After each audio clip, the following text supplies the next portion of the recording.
Hello, everyone, and welcome back to another episode of 1990's Represent. We're still in our fifth cycle of 1991. In this episode, we're talking about the Addams Family. I saw this film when it first came out back in 1991, and it had been many years since I've seen it. I maybe saw it one more time, or maybe just like in pieces on like HBO or something. And then recently, or somewhat recently, this is I guess like 5 years ago, I saw it at a local kind of theater that used to do midnight movies. I had a lot of fun with that, and then most recently I watched it just like a couple weeks ago. It was on Paramount Plus, and that's where I was going to watch it, but I think it's been removed from there. I think so. I ended up having to pick up the DVD. Sometimes the $5 DVD bin at Walmart actually comes through, and I picked up the double pack of the Addams Family and Addams Family Values. Again, this is the $5 DVD bin at Walmart. I actually haven't seen Addams Family Values, so now that I have that, I'll probably go ahead and watch that at some point. I think when that came out in 1993, I just wasn't interested in it for some reason. And I've also heard it's just not as good as the original. I've heard it's still fun, but not as good as the 1991 version. But I have some notes here about the movie, and we'll get through that, and then we'll get to kind of like the plot and all that kind of stuff. So let me just pull my notes up here. All right, so we have the Addams Family, first released November 22nd, 1991. Like I said, saw this in the theaters when it came out, and I remember also vividly remembering seeing the trailer for Wayne's World because they did it in a cemetery and they were imitating the classic Addams Family finger snapping. So and then that movie came out in March of the next year. But I saw the trailer for Wayne's World there. But I think I liked the movie back when it came out. But on my most two recent rewatches, Have appreciated it even more than I probably did originally. Let me see here. And I remember kind of getting into the original Addams Family show. I think, I don't know if it was 1991 or maybe it was 1990. I think they announced they were working on this film, and I think one of the local channels started showing Addams Family reruns. So I remember watching a bunch of those back either, it may have been like the summer of 1991 or maybe like the fall of 1990. It's like whenever the movie got announced or whenever it was about to come out, I think they were trying to kind of get interest going, so they just started showing reruns of the original, which I thought were pretty good as well. Let's see here. One thing I will say about this movie is the casting is just amazing. You have Angelica Houston, especially Angelica Houston and Raul Julia, just nailing these roles. All the other actors do pretty good as well. Christopher Lloyd as Uncle Fester is pretty good, but I definitely feel that Angelica Houston and Raul Julia basically steal the show. Like they're chewing scenery, they're great, and that's one thing I appreciated more about on the rewatches was just seeing how kind of into it these two actors were getting. I think Angelica Houston was also nominated for a Golden Globe for her role as Morticia, from what I was reading. Raul Julia, again, is amazing. Also great in Street Fighter, even though that movie is very cheesy. He definitely left us way too young, because he's an incredible actor, and especially in this, I think he just nails the role. There was a bunch of production issues, apparently, according to my research. So apparently it was originally going to be an Orion film. There was multiple delays. I think there was like people like that were getting sick on like illness within like the production company or production staff. So that pushed it, that delayed it. It originally had a $25 million budget, and that went up to increased to $30 million. And I think Orion was worried about, from the research I was doing, Orion was worried that the movie was going to flop. So they ended up selling it to Paramount. So Paramount, I think, distributed it in the United States. I think Orion still has some distribution deals, I think, for like other markets that weren't North America. But they kind of were thinking it was going to flop, and then they ended up just selling it to Paramount. But it ended up not flopping. It cost $30 million to make, and then ended up grossing 191 million. So Orion probably were probably like not super happy that they basically sold it off to Paramount, even though I think they still distributed it and probably still made some money from it. So grossed very well. Apparently, it was actually pitched at Fox initially, but I think Orion had the rights to it, and I think Charles Addams' widow had also some rights as well. So Fox wasn't able to get those rights because I think, according to my research, Orion was initially planning on doing a reboot of the show, not necessarily a movie. So they were holding on to those rights. I think then eventually Charles Addams' widow had signed away the rights to make the film. So let's see what we have here. Yeah, and apparently the Addams Family, before this film was coming out, was apparently a little bit obscure. Like I remember hearing about it, like back maybe in 1990 or so. But according to my research, like something like the Munsters was much more well known at the time or more popular. It's kind of surprising because I actually think I like the Addams Family just a little bit more, like the original show and the movie. I actually haven't seen the newer Munsters movies, or I think there was a new movie, but I haven't seen that. But apparently Munsters was just more popular, so it was kind of obscure before they made this film. And I think, like I said, it did well. Like I said, it grossed $191 million off of a $30 million budget, so it did pretty good.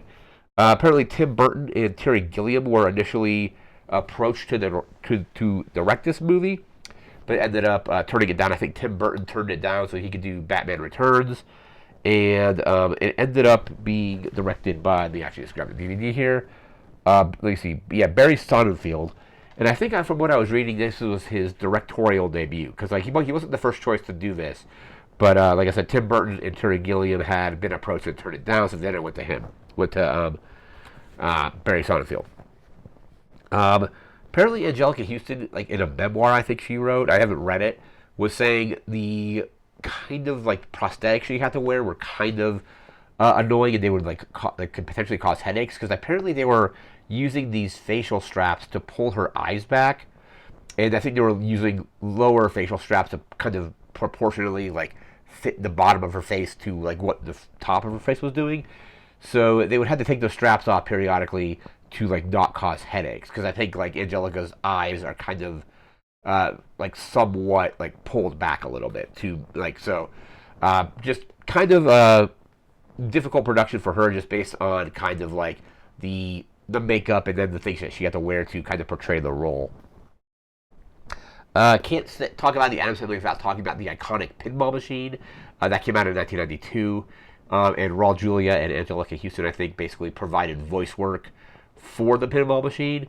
One funny thing about the pinball machine is there's a lot of dialogue in the pinball machine that when it's said in the movie, it feels weird, because it's I think they redid a lot of it, and I'm more used to. I've definitely played the pinball machine more than I've seen the movie, so the lines in the movie on this most recent rewatch felt kind of weird after you've heard the same line in the pinball machine, hundreds of times. If you get an extra ball in the pinball machine, Gomez says, "Keep the ball. I have a whole bucket full," and that's after he hits a golf ball into the neighbor's house. There's a bunch of other dialogue in the movie that also just sounds kind of weird once you've heard it in the pinball machine more often than that. But that pinball machine is an absolute classic. Apparently, it's the best-selling pinball machine of all time, with some 20,000 units sold. I don't know if Stern, one of the companies still producing pinball machines, releases sales numbers, but Godzilla, they definitely seem to be selling a lot of Godzilla pinball machines, so that might surpass the Addams Family at some point. But I don't know if Stern actually, divulges sales numbers like that. But as far as sales numbers go, as far as I know, the Addams Family is still the best-selling pinball machine of all time. Again, it came out about in 1992. And it's just an amazing pinball machine. There was also multiple other video game tie-ins to the movie for the NES and Super Nintendo, NES and SNES. I think I remember a friend of mine renting the NES one at some point.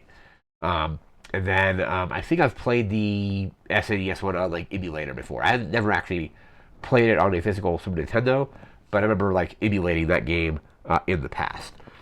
All right, and now we're going to get into the plot of this film. So the plot basically is, I think, forget the character's name, but he's played by Dan Hedaya. He is the Addams Family's lawyer. He basically is doing some business dealings with Gomez, and he owes money to, I think, like a pair, like some loan sharks. The whole thing with Fester in this movie is Fester's been apparently missing for 25 years, and Dan Hedaya recognizes that the son of the person he's working with looks a lot like Fester. So they basically shave this guy's head and have him show up. They do a seance, I think, like every year. And basically it's to make contact with Fester. And Fester eventually, at the seance in the film, actually shows up. And everybody is very happy to see him. And he hangs out with Gomez for a while. They start watching, like, they go to the vault. And that's basically where that's basically where the kind of villains of the film want to get. They want to get into the vault and just take all the Addams family's money from there. So they're using him to kind of infiltrate the vault under the guise of him being Fester. So he's hanging out with Gomez in their vault. They're watching home movies. And Gomez is getting a little bit suspicious because he's like, there's stuff that Fester should know but doesn't.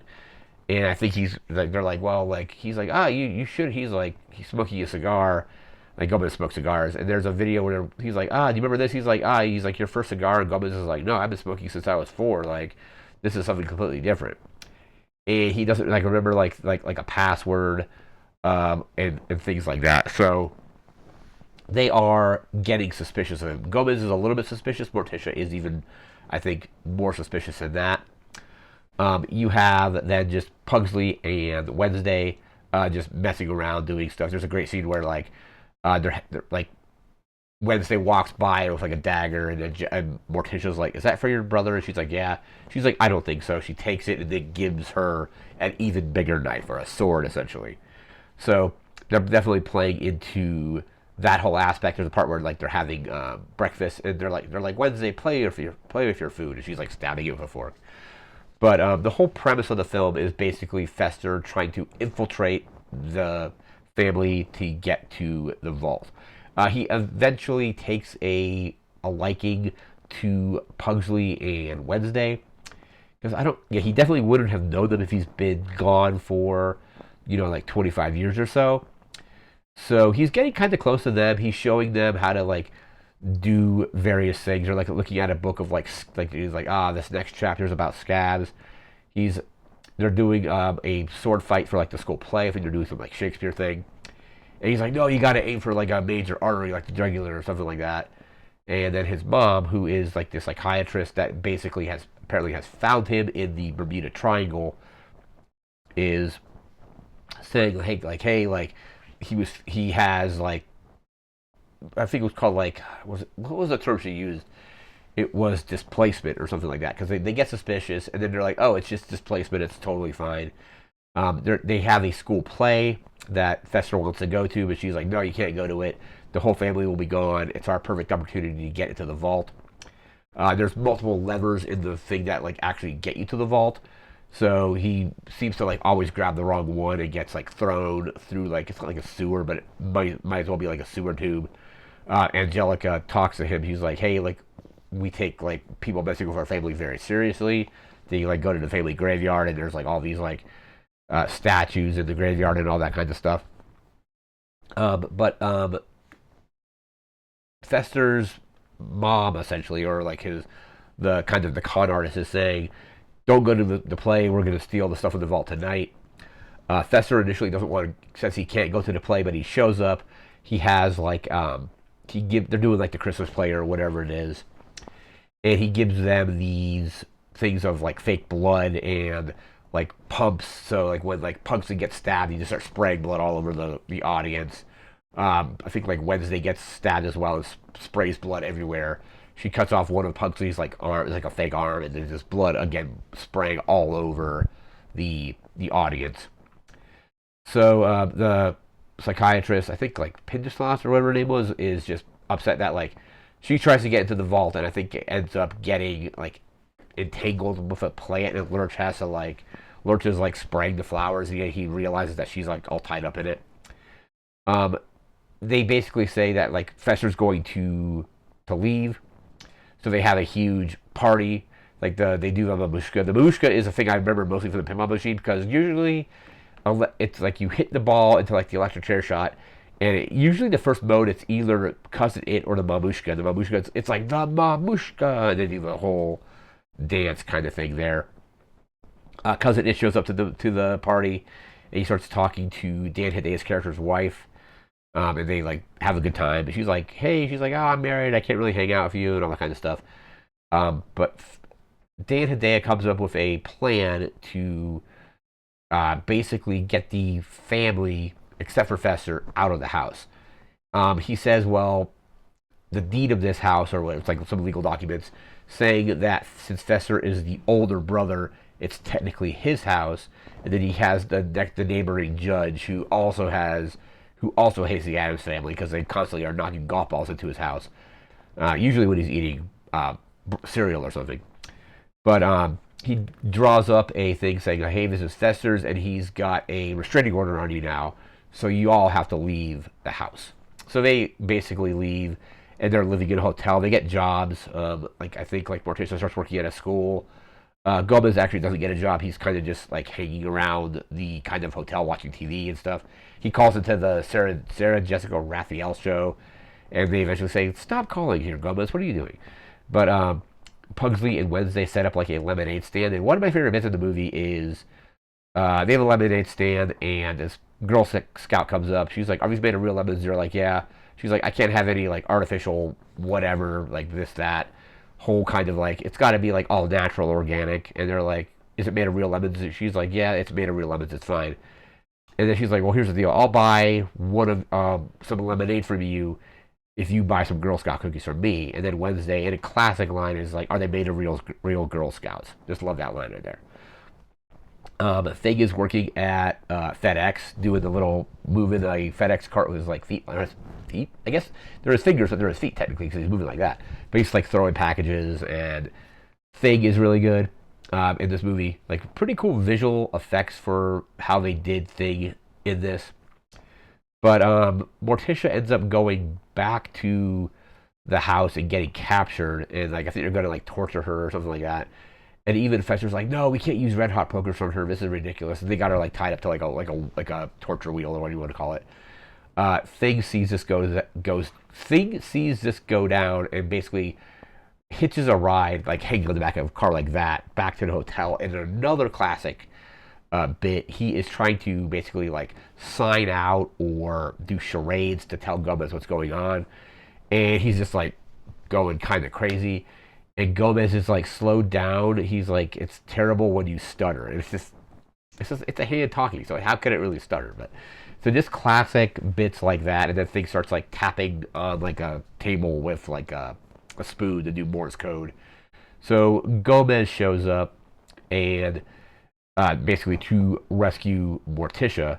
And at this time, Fester is kind of completely come around because basically Fester, to get to the, is actually Fester. It's never really been this person impersonating Fester.